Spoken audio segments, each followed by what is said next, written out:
Hello students, welcome to Be Learning and I'm Lavanya Elangovan, your science educator. So how are you all? Are you all safe at home? Very good. So before we just start with the session, tell me, is my voice clear? Is my video clear? No glitches, right? Good. So give me one thumbs up so that we'll just start with the session. Good. So yes guys, you know very well, Be Learning is an online education platform where we give quality education for all students. Here at Vista's Learning, we help students to stay on schedule, value their time, and also excel in their academics.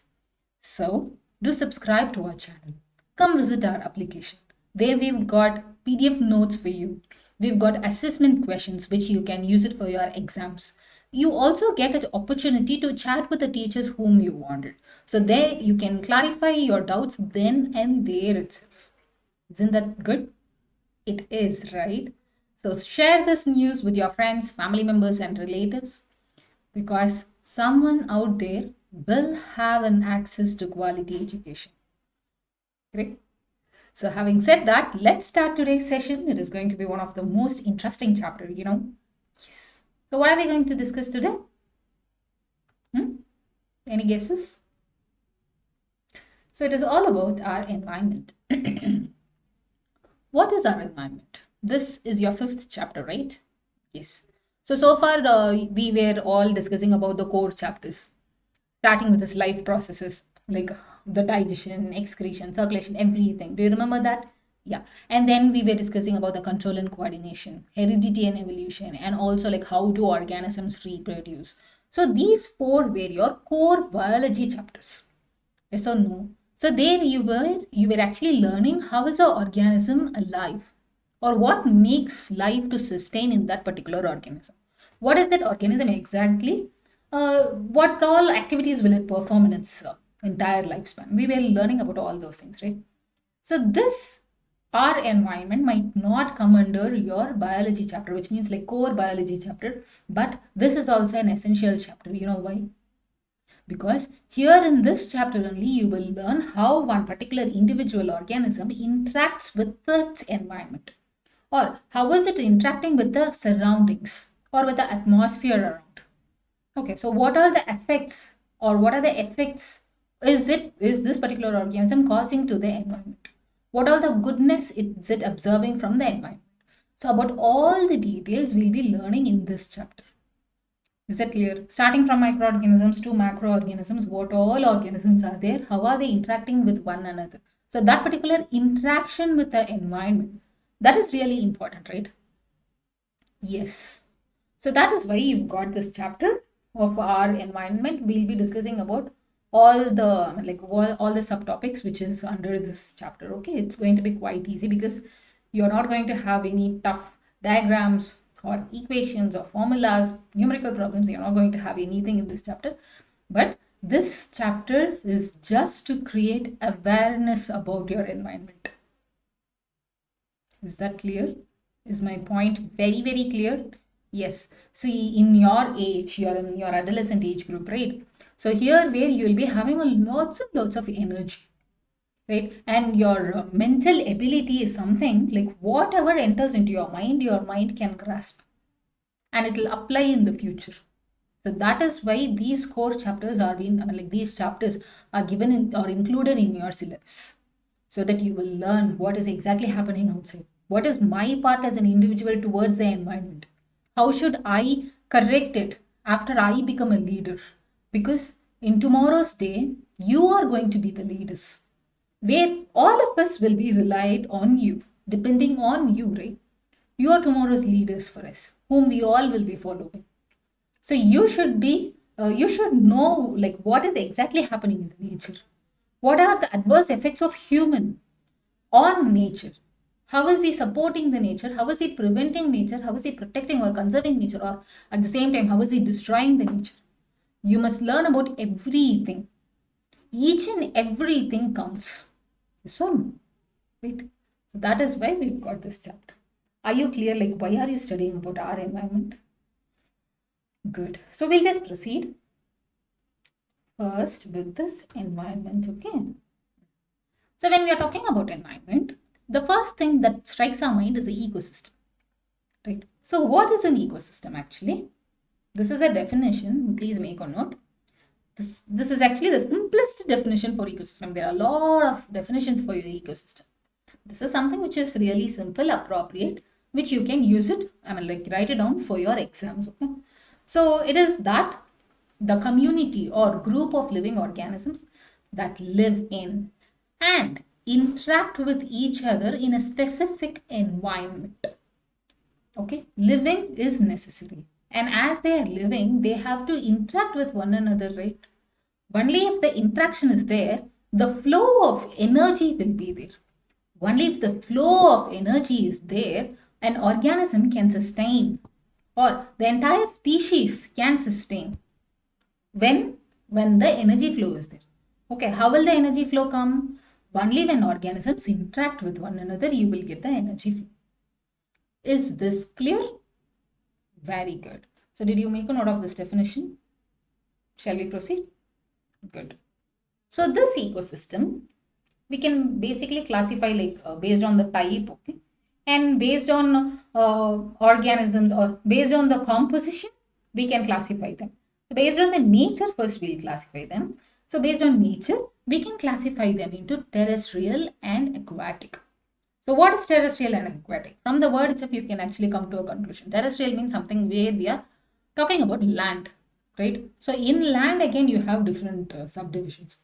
So terrestrial ecosystem is something which deals and discusses all about the land, all the interactions that is happening on the land between the organisms. Is that clear?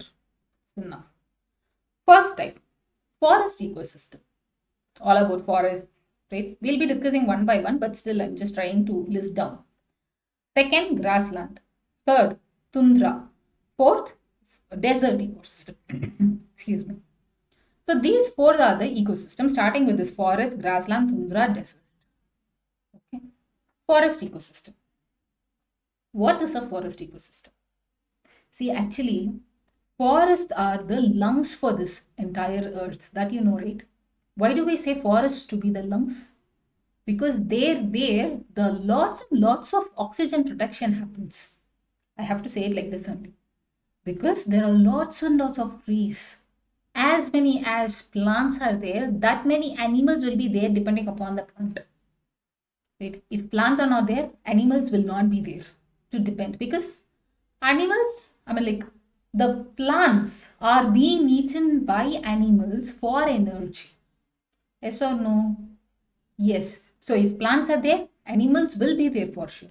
Plants are not there, life for or the survival of the animals is gonna be a question mark.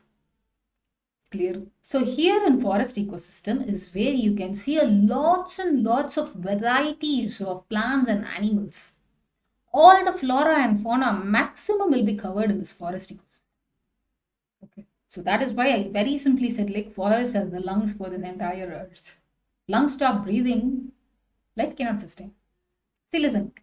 Forest ecosystem consists of several plants, animals, microorganisms that live in coordination with abiotic factors of the environment. See, here you are finding a very different word like abiotic factor. We'll discuss about it in our later slides. But now just have this in mind, okay? And when we are talking more about forest ecosystem, from the very small ferns, or let's say like from a very small herbs till taller coniferous trees, all the varieties of plants are there in a forest ecosystem. Depending upon the region, like tropical, temperate, depending upon the region, it is being distributed, it is different. Evergreen forests are there, coniferous forests, rainforest, mangrove forests, different forests are there. All the forests will come under this forest ecosystem only. And all the tropical creatures, organisms that live in forests, that are to this particular region will come under this forest ecosystem only. All forms of animals, starting from a very small worms or insects, or we can say like reptiles, maximum number of reptiles, right? And animals, mammals, birds, everything will be included in this forest ecosystem. Okay, and there where they'll be having their own food chain, food webs, where the energy flow will happen in a systemic manner. Clear? So next here, grassland ecosystem.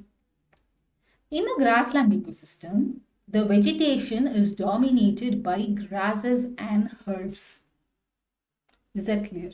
So here where humans started getting settled in the grassland ecosystem, because in forest the tribe people were there, and later because of different reasons they all moved from the forest ecosystem. They started they started to migrate to a grassland ecosystem, there where they started practicing this agriculture, and by depending on agriculture they started to reside there itself near the river banks. Okay, because they wanted to do agriculture, no? So their civilization exactly started in the river banks. That is what they say. So human, we all live in grassland ecosystem. Nowadays we are going into the forest also, destroying all the forest and living there also. See how cruel it is, like? Yes, we are doing it, but still we have to avoid it. It is not something which way we can appreciate ourselves. No, it is not like that. Destroying the forest, going and residing, it's absolutely wrong. Living in forest ecosystem, sorry, grassland ecosystem is fine. So here where humans started settling, plains were there, and the lands were so good. The soil was good. Different types of soils were there, and depending upon the different types of soils, different plants started. People started cultivating different plants in the different types of soils. For example, to be very common, this black soil, alluvial soil, loamy soil, all these soils are there. No? So there where vegetation started. As vegetation started, people started living in the grassland ecosystem itself. And here also it includes all the plant varieties, all the animal varieties, microorganisms as well. Okay. Next, third, tundra ecosystem. Okay. So tundra ecosystem are devoid of trees and are found in cold climates or when rainfall is scarce. Okay, so tundra means it's like whenever you come across this word of tundra ecosystem, just recall the snowfall areas. So in snowy areas, especially in the Arctic and Antarctic, there where you cannot find vegetation at all. Plants are very rare. In Antarctica, we can say like it is only 2%, 1%, even 0 also we can say. Plants cannot survive in that particular ecosystem actually. Animals will be there. Where the animals will be completely carnivorous. They'll be depending on other animals for food. Okay, for example, you take this polar bear, penguins. Okay, so they all are animal kingdom only, right? So you take fish. So smaller fish will be eaten by the bigger fish. And that fish will be eaten by a penguin which is living there. Or it will be eaten by a polar bear. So food chain happens. Food web also is there in the ecosystem. So only if the food chain and food web, or we'll say like only when the food chain isn't disturbed, the energy flow is there from a lower order organism to a higher order organism, you call that to be an ecosystem. If the food chain is broken anywhere, we don't call that to be a ecosystem at all. The food chain or the food cycle must be there in order to call that to be a ecosystem. So in tundra ecosystem, of course, the trees are in there. So the animals will be dependent on the animals only. So those lower order small animals will be dependent on the microorganisms, just like or the zooplanktons and phytoplanktons that they'll feed on. And then that will be fed by another one. That will become a prey for another bigger creature. Like that, this food chain is there. Last, desert ecosystem. So desert, what do you call as a desert?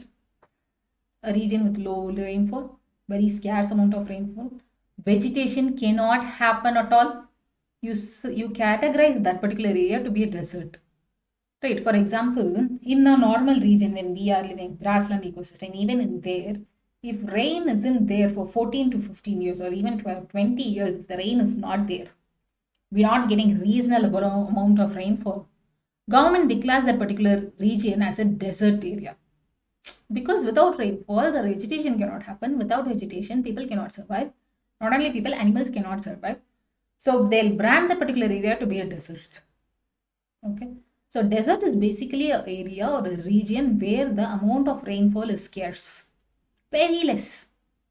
Alright. But even there, like for example, you take Sahara Desert or Thar Desert. Those are very big, great, famous deserts where the food chain is happening. Like the flow of energy is there. You call that to be an ecosystem. Rodents will be living there, camels will be living there. Other reptiles will be living there. Okay, and some they'll be feeding on the plants which can survive the hot, scarce rainfall. Okay, plants living, I mean, like plants which are growing in that region will have the capacity to sustain. For example, you take this cactus. You know very well this particular cactus. It doesn't have good branches and leaves and flowers and fruits. Instead, it has got modified leaves in the form of spines to reduce transpiration. And inside the entire stem, it is where they store the water in order to avoid the dehydration, or in order to avoid the excess transpiration. They'll store water in their stems. Excuse me. Right? So plants and animals modify themselves depending upon the ecosystem. Okay, so polar bear cannot survive in a desert. Of course, cannot. A cactus cannot grow on a tundra region. Right? So animals and plants modify or adapt themselves to the habitat. Is that clear? But ecosystems are there. So these four are the terrestrial ecosystems. So next is what the aquatic ecosystems. Okay. In aquatic ecosystem, again, there is two divisions: fresh water and a marine water. Fresh water, all ponds, lakes, tanks, wells, everything comes under fresh water. When we are talking about marine water, it's saline water. Seas, oceans will come under, and bays also will come under a marine water. So again, there is a drastic difference between a fresh water and a marine water. But still, they all come under one variety of a species. Clear? Good. So next, talking about this freshwater ecosystem. The freshwater ecosystem is an aquatic ecosystem that includes lakes, ponds, rivers, streams, and wetlands, whatever I said so far. Okay, so in a freshwater ecosystem, again, all the fish, prawns, crustaceans, large fish, everything can grow in a freshwater or can survive or live happily in a freshwater ecosystem where the cycle is complete or the food chain is there. Marine ecosystem is also the same thing, where it is completely saline, hard water, or we can say like it has a too much amount of salt content in it. Even there, large number of animals and plants live there. Starting from the microorganisms to a very large blue whale, all the organisms are living there. But to be very honest, when compared to the terrestrial ecosystem, in aquatic ecosystem only the number of organisms are more and the ecosystem is being maintained very clearly until and unless water pollution happens. Okay, so when we are talking about this ecosystem, I guess like everywhere in brackets we have to tell about this pollution, right? Yes. See, when we are talking about this water pollution, oh my god, it is so much. And it is so sad also when we are actually talking about it. Human being the superior in the apex of this ecosystem, instead of preserving it, protecting it, and conserving it, he's actually destroyed half of it. The wealth, the goodness, the nature, the texture, everything is being disturbed by the human. You'll learn about like the adverse effects of human on this environment. There is one particular segment. You will learn that there. Okay, please watch the video of that. Then you will come to know like what has human done this. And in the next chapter, it is going to be so awesome because we'll be learning about this. What is this? Management of natural resources, right? Resources are there. If we come and consume all the resources and make it empty, what will the progeny do? They don't have resources at all. Right? So the management of those resources is really very, very important. We'll be learning about that also soon. Clear? Seas. Coming back to this marine ecosystem, it includes all seas and oceans and all the living creatures that is that is living there. Fine. Next. Based on the life, okay, it is classified into biotic and abiotic. Biotic. What does that word mean? Something related to life. Yes or no? We say biology. Why do we say study of life? So that is how we started this entire session, right? Biology, the study of life. Right? So yes. So there where we'll be learning about plants, animals, microorganisms, fungi, and everything.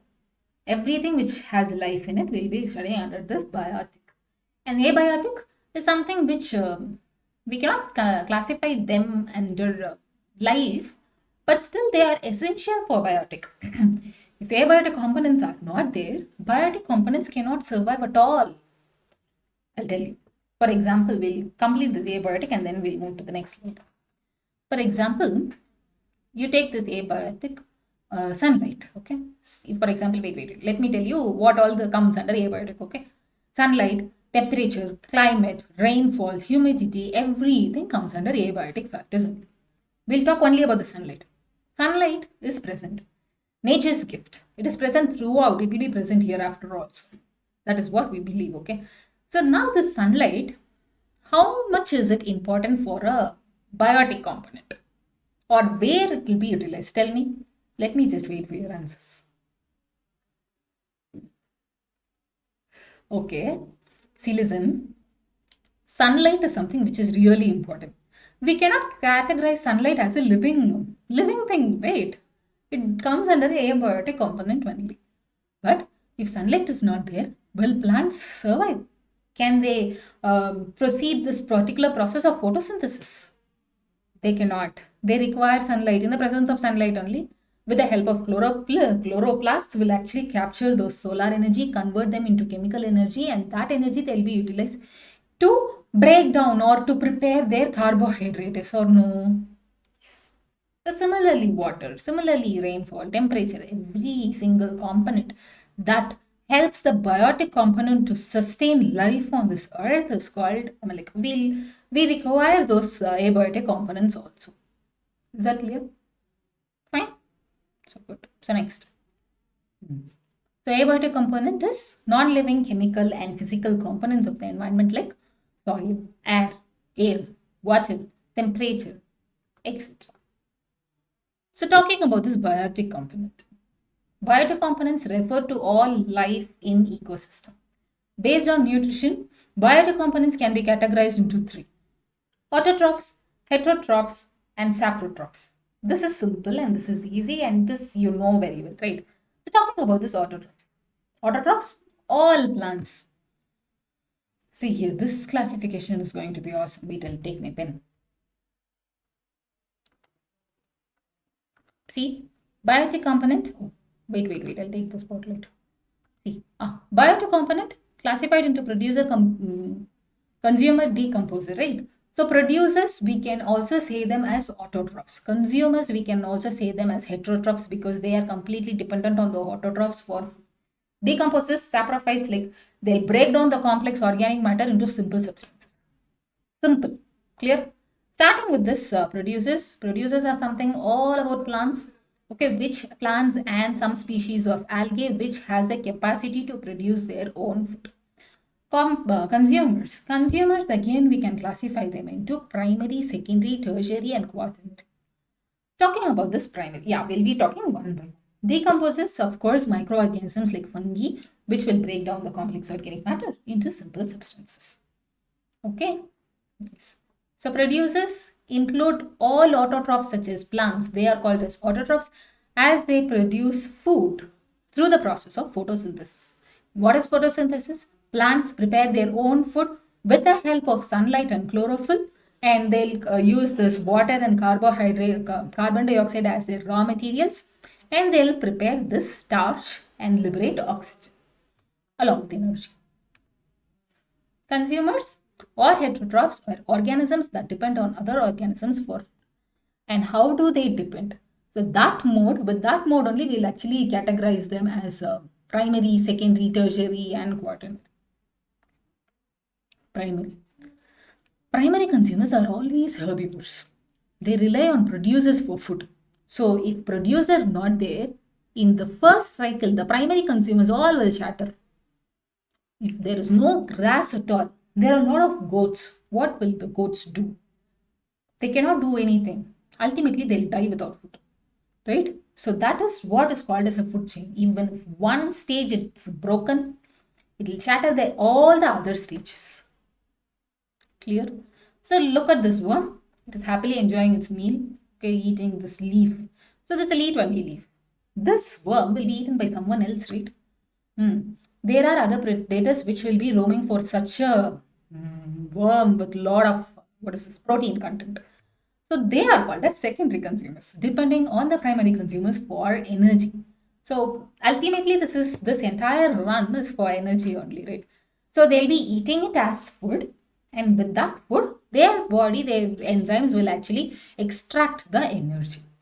So they can either be a carnivore or a omnivore, which means like this particular secondary consumer will be completely eating only the primary consumer, which eats the plant. Or they can be omnivore, where they'll eat this primary consumer, at the same time they'll eat the producer also. For example, you take this bird. It'll also take the nectar, right? The small hummingbirds, all you take. They'll also consume the flower nectars. And they'll eat some berries, right? So there where they become a omnivore. Clear?